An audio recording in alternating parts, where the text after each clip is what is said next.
올해 우리나라의 경제 성장률에 대한 뉴스입니다. IMF에서 국제통화기금에서 올해 한국의 경제 성장률을 0.8%로 하향 조정했다고 합니다. 예, 심각하죠. 올해에 2025년도에 한국의 경제 성장률이 1%가 안 된다. 0.8% 정도 수준일 것이다 라고 IMF에서 이야기를 하고 있다고 합니다. 이 0.8%라는 수치는 네, 한국은행에서 전망한 바와도 거의 일치하는 수치라고 보시면 됩니다. 한마디로 성장이 안 나오고 있다는 이야기예요. 한국 같은 경우에는 지금. 그만큼 경기가 정말 침체되어 있다. 기업들이 정말 힘들고 어려운 상황이다. 이렇게 해석하시면 될 것 같습니다. 보시죠. 자, 올해 한국의 경제 성장률 전망치가 신흥개발도상국뿐만 아니라 선진국 평균보다도 크게 낮은 0.8%까지 떨어졌다. 그러면 선진국의 우리가 흔히 알고 있는 유럽에 있는 선진국들의 경제 성장률 전망치는 1.5%로 갑니다. 평균적으로. 그런데 한국은 그 절반 정도 수준밖에 안 되는 0.8%라고 합니다. 주요국의 성장률 전망치가 소폭 올랐지만 우리나라는 3개월여 만에 더 낮아졌다. 왜? 왜? 정부는 탄핵 정국에 따른 정치 불안, 정치적인 불확실성에 따라서 정치가 불안하면은 투자가 안 들어오죠, 당연히. 외국 투자자들이 다 외면하고 돈을 싸들고 나가지. 정치적으로 불안한 나라에 돈을 싸들고 들어가서 투자할 자본은 없겠죠.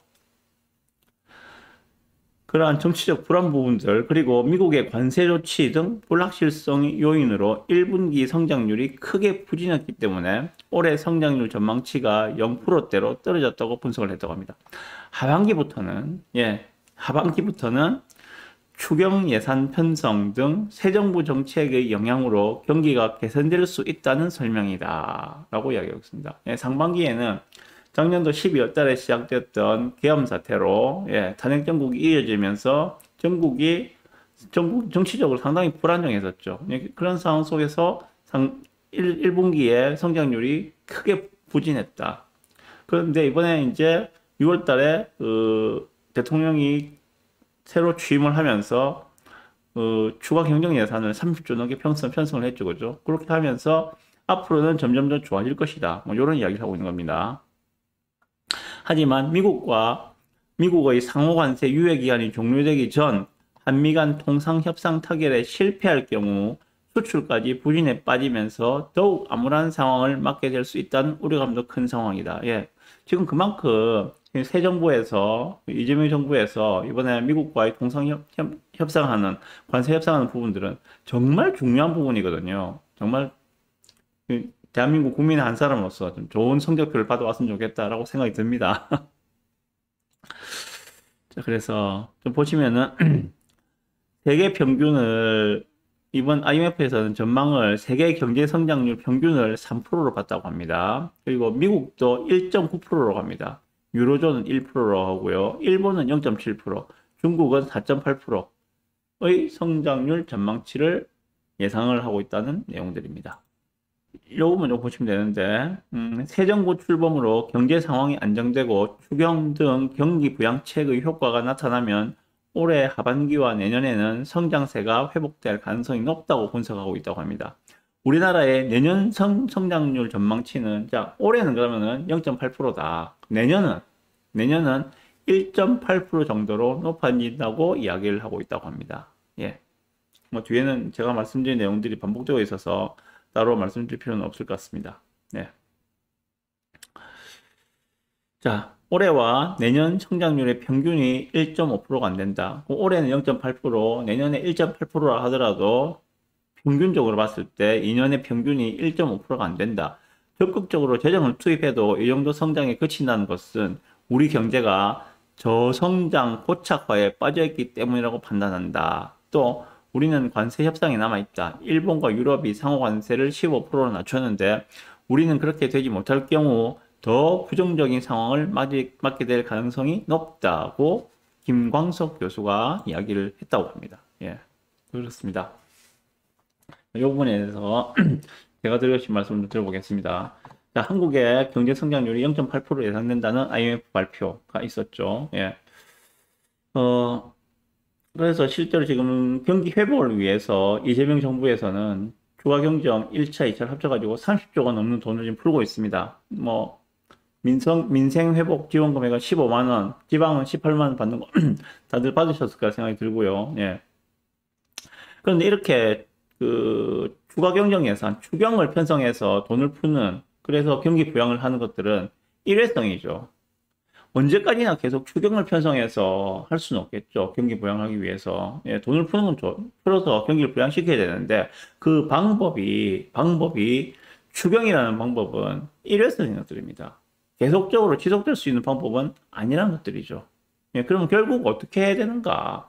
어떤 방법으로 경기를 부양해서 시중의 유동성을 돌게 해서 경기를 부양시킬 것인가? 예, 답은 다 알고 계시는 금리 인하입니다. 금리 인하. 결국은 금리 인하로 시중의 유동성을 늘리고 경기를 부양시켜야죠. 부작용? 네, 당연히 있겠죠. 당연히 있겠죠. 가장 크게 생각할 수 있는 그런 거 아닙니까? 뭐, 부동산이 들썩거린다든지, 예. 자산 가격에 거품이 형성된다. 뭐, 버블 터진다. 말들 많죠, 그죠? 예. 부작용 당연히 있습니다. 하지만, 그런 생각이 들어요. 뭐 구독이 무서워서 장을 못 담근다고, 예. 일단 장을 담가놓고 구더기를 제거할 방법을 생각해야지 구더기 무서워서 장을 아예 안 담그는 자체는 저는 말이 안 된다고 생각하는 사람이거든요. 그래서 지금 예상하고 있는 한국의 경제 성장률 0.8%라고 하고 있습니다. 그런데 현재 한국의 기준금리는 2.5%입니다. 누가 봐도 비정상이죠, 이거는. 누가 봐도 비정상입니다. 경제 성장률에 대비해서 금리가 매우 높다는 것들입니다. 기준금리가 2.5%라는 이야기는 한마디로 기업이 성장은 1%, 연간 성장이 기업을 비교해 볼게요. 기업의 연간 성장은 1%가 나오지 않아요. 그런데 비용 부담은 2.5% 이상이라는 이야기잖아요. 그 비용 부담을 낮춰줘야죠. 낮춰줘야죠.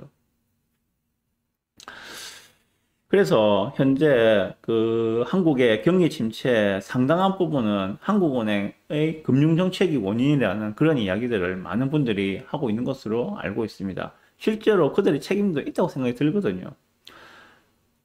이창용 하는 총재가 하는 이야기 그런 것들이죠. 뭐 부동산 오를까봐 금리 인하를 못하겠다. 뭐 이런 것들은 경제 전반을 아우르는 중앙은행이 할 이야기는 적어도 아닌 것 같다.